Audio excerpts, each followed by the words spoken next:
Ayan. Hindi ka mayaman. Tigil-tigilan mo yung kakakape mo araw-araw, 'di ba? Sinabi ko na sa iyo dapat marunong kang tumanggi, dapat marunong kang humindi, lalo na kung umiiyak na ang wallet mo. Kahit hindi na kape, kahit yung mga yaya ng kaopisina mo na samgyupsal, only ganito, only ganyan. Ba, wala silang concern dahil alam nila na mahirap ka pero sige sila ng yaya. Alam nila na mahina ka sa mga yaya pero niyayaya ka pa rin. Kaya yes, friend, tatagan mo ang loob mo. Lalong-lalo na't malayo pa ang sweldo.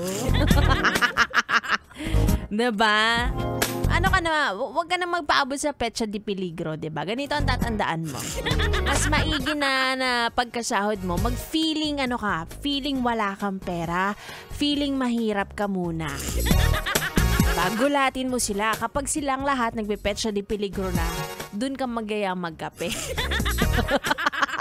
Dun ka magayang mag-samgyupsal. Diba sila ang nahirapan? Ay, naku, nakakaloka. Anyway, eto na nga, kasama nyo na ako. It's me, Ganda Wanda, na mukha lang may pera. Iba talaga kapag yung kutis, parang, alam mo yon, hindi nadatampian ng lamok.